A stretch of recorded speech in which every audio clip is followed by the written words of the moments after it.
Assalamualaikum warahmatullahi wabarakatuh. Apa kabar teman-teman? Hari ini kita ngobrol, cerita sambil santai, sambil ngopi teman-teman. Bismillah. Alhamdulillah. Bismillah.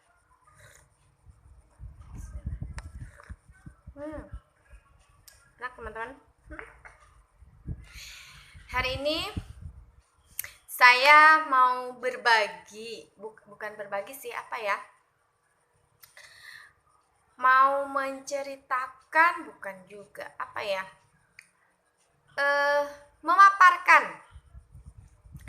Saya mau memaparkan beberapa karakter yang sering kita jumpai di sekeliling kita. Tipe-tipe orang gitu ya teman-teman. Coba deh teman-teman lihat di sekeliling, dari masyarakat, tetangga, di lingkungan tetangga, di lingkungan tempat kita kerja, di lingkungan kita main, banyak tipe-tipe orang yang kita temui. Di antaranya, satu, kita sering ketemu orang itu apa adanya, biasa saja, begitulah dia adanya. Yang kedua, kita sering juga kita diketemukan oleh orang yang berpura-pura bahagia, ya, berpura-pura bahagia atau berpura-pura bahagia itu bukan berarti yang ada sih orang yang berpura-pura bahagia itu ada masalah tapi tidak seperti ada masalah. Tapi bukan ini yang saya maksud.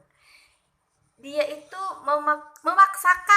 memaksakan diri itu supaya dilihat orang itu dilihat orang itu wah gitu. Wah, terus intinya riak deh. Apa-apa ingin dilihat orang wah, apa-apa kepengen orang itu memuji gitu. Ada tipe orang seperti itu.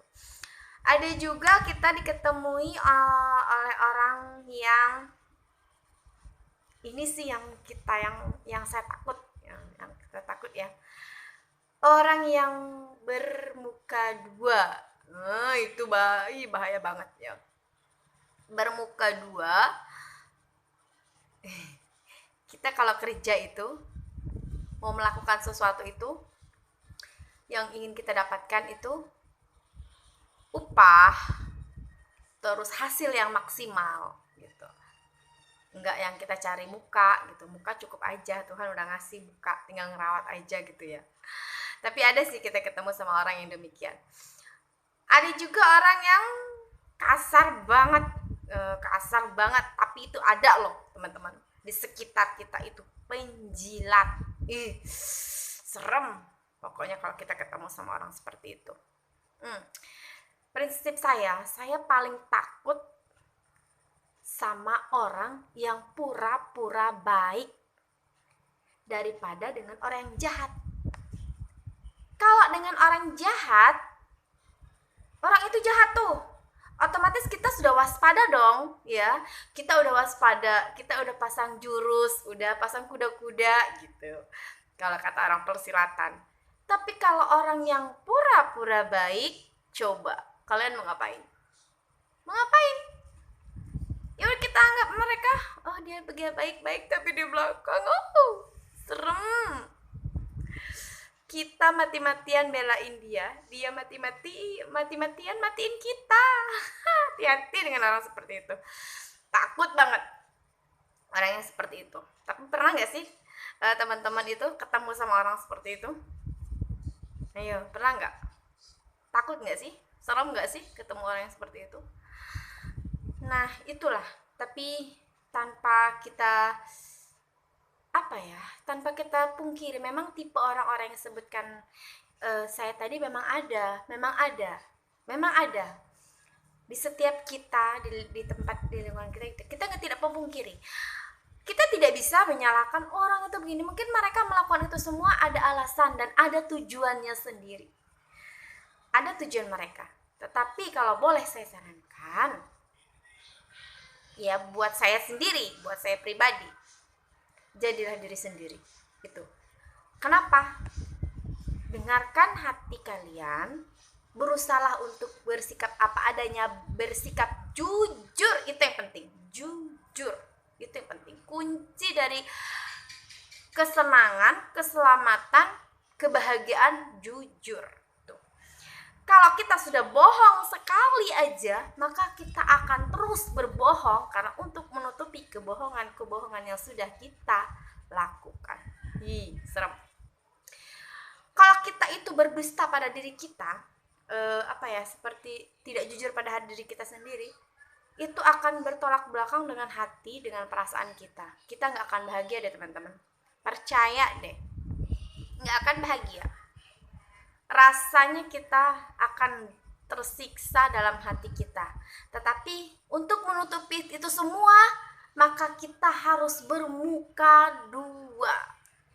Untuk menutupi ketidakjujuran dalam hati kita, maka kita harus bermuka dua, maka kita harus menjilat.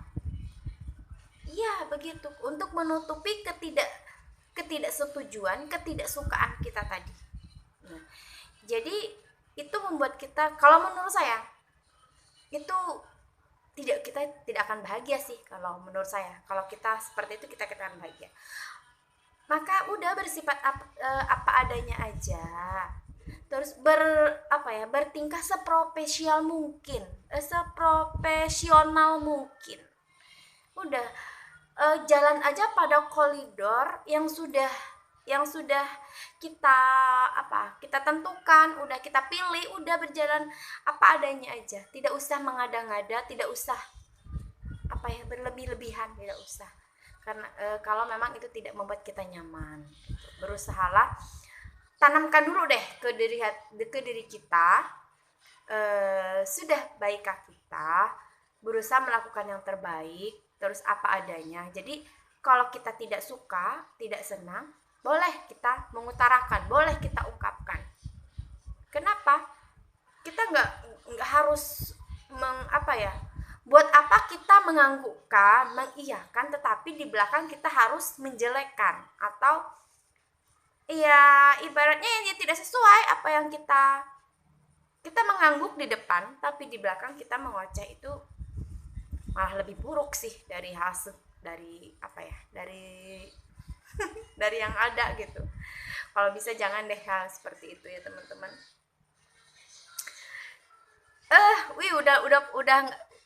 Udah 8 menitan teman-teman. Kita ngobrol nggak terasa sambil ngopi dulu.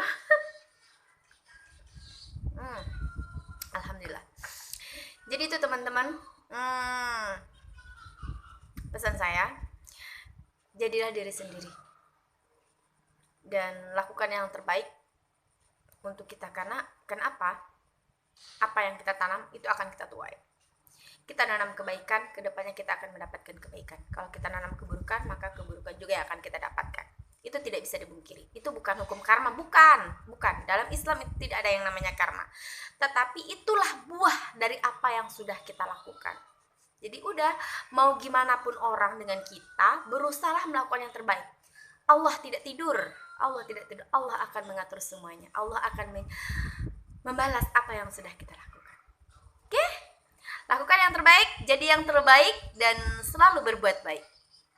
Oke, wassalamualaikum warahmatullahi wabarakatuh. Sampai ketemu dengan topik yang berbeda. Bye.